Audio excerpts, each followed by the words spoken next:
शुभू, मला काय वाटतं माहितीये का, लग्नानंतर तुझी जी बायको येईल ना, ती पण खूप जळणार आहे या गोष्टीवरून. मॅडम तुम्ही काय बोलायला सर?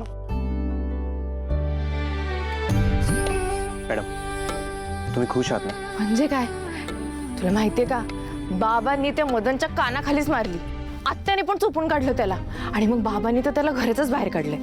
त्यामुळे आता खूप खुश आहे मी. आत्यासाहेबांनी मदनला मारला? हो, त्यांनी त्याची कड घेतली नाही? अजिबात नाही. अहो हे कसं काय शक्य आहे? अरे बाबा एवढे चिडले होते, काय बोलणार आत्या तरी. खरं सांगू मॅडम, मला वाटलेलं सगळं संपलं आता, माझी उमेदच संपलेली. पण तुम्ही हुशार आणि हट्टी होता म्हणून त्या मदनचं भांडाफोड करू शकला. Madam thank you. शुभू, हा श्रावणीला जेवायला घेऊन ये. हो आई. मॅडम चला जीवयात. हे काय, एकच ताट आहे? अगं आम्ही नंतर जेवू की. नाही नाही, मी काही एकटी बसणार नाही, जेवायला सगळे बसूया.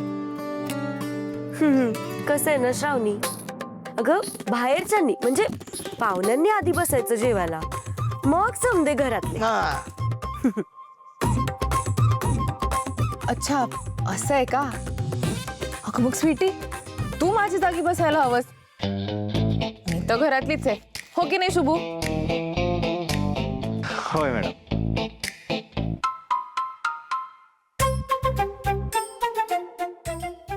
दोन चुकीच्या वैरी जवळ आलेत, शॉर्ट सर्किट होते वाटतं. आपण काय करूयात, सगळे एकत्र जीवयात. हा ताटवाडा ताटवाडा, चला ना, चला बसा बसा बसा.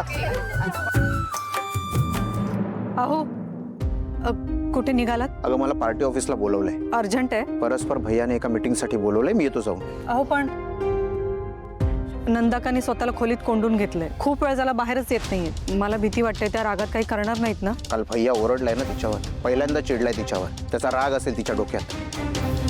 तू काळजी नको करूस हा. आणि ती आत काय करते ते बघायला जाऊ नकोस, नाहीतर ती सगळा राग तुझ्यावर काढेल. नाही. आणि पिऊला पण सांगशील तिच्या खोलीजवळ फिरकूही नको म्हणून. हो. आणि श्रावणीला काय सांगशील, आज नंदाक्काच्या वाटेला जाऊ नकोस. ते रागाच्या भरात काय करेल ना त्याचा काही नेम नसतो. येतो मी. हो.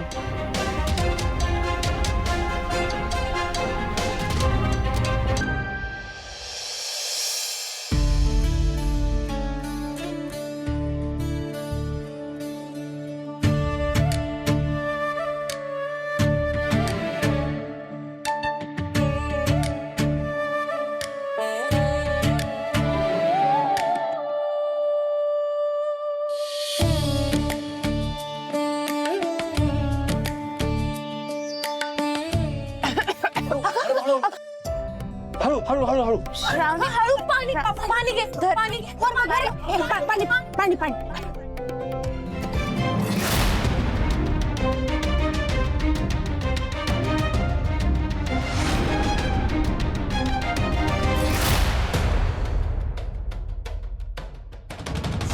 बरोबर पाणी पाणी पाणी पाणी पाणी. हो हो. सावकाश पी गो.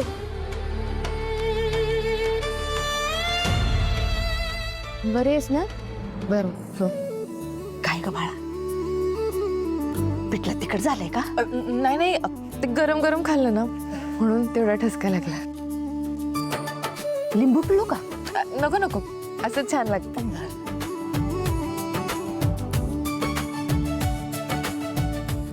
एक ठसका लागला तर सगळी माणसं काळजीने धावून आली. खरंच किती लकी आहे शुभू, इतकी छान फॅमिली मिळाली आहे त्याला. आणि त्या मूर्ख मदननी इतक्या चांगल्या फॅमिलीला इतका त्रास दिला.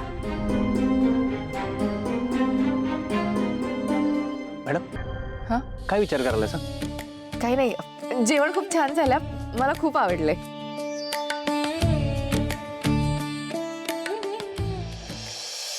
ही बया मला मुद्दाम जळवण्यासाठी करायला वाटतं.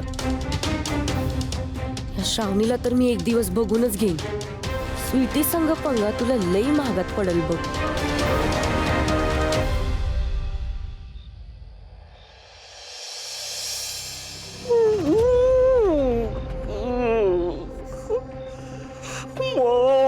खूप त्रास होतोय मला.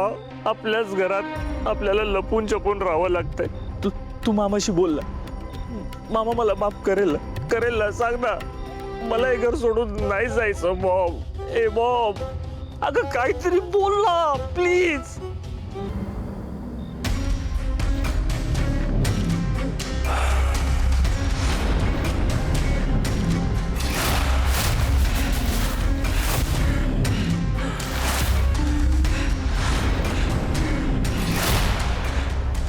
त्या श्रावणीने माझा अपमान केलाय. सोडणार नाही मी तिला, सोडणार नाही.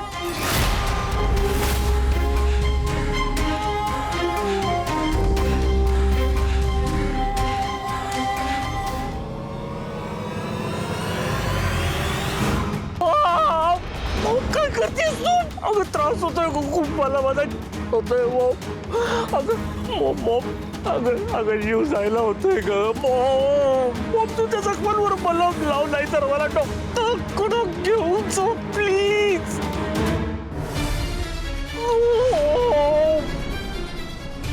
रात्रभर कळवळतोय का मी. तुला या जखमा बघून आनंद होतोय का? मला आणि तुला ज्या वेदना कळाव्यात म्हणून. श्रावणीने आपल्यावर केलेला पलटवार, तुझ्या मामाने जी तुझ्या कानाखाली मारलीये, या गोष्टी आपल्या डोक्यात राहाव्यात म्हणून. होऊ देत वेदना, येऊ दे रक्त. या तुझ्या जखमा, हे तुझं कळवळणं सतत माझ्या कानात आणि मनात मला जिवंत ठेवायचंय.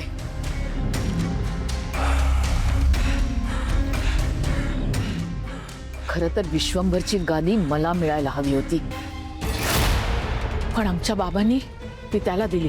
ती जखम अजून मनात भळभळतीये आणि याचा बदला म्हणून मी विश्वंभरचा संसार मोडला. त्याच्या बायकोला त्याच्यापासून कायमचं दूर केलं. त्या दोघांच्या दरी निर्माण केली. ही मुलगी सुद्धा त्याचीच आहे की नाही हा संभ्रम निर्माण केला. विश्वंभर सुद्धा इतकी वर्ष माझ्याच तालावर नाचत होता. काल त्यांनी पहिल्यांदा माझ्यावर आवाज चढवला. मला बस असं म्हणाला. अरे विश्वंभर जरा शांत हो. मदन घाबरून बोलला रे. समजा का पाठीशी घालू नको त्याला. त्या श्रावणीमुळे मला तुझ्यावर हात उचलायला लागला. जखमा तुला झाल्या पण माझं मन भळभळत होतं. लोक मला अलकनंदा म्हणतात. आता लोकांना कळेल अलकनंदा कशी रणरागिणी येते. या बापलेकीला नेस्तनाबूत केल्याशिवाय राहणार नाही मी. माझ्या मुलाला जेलमध्ये पाठवायचे स्वप्न पाहताय ना, आता एकेकाला कशी कोठडी दाखवते ते अख्खं जग बघेल. विश्वंभर, आता फक्त एकच चाल. तुझं रक्त माझा गुलाल. बॅग भर. काय बॅग भर. मी सांगते तेवढं कर. आता इथे राहता येणार नाही तुला. ताबडतोब निघ. बाकी जे व्हायचं ते होणारच.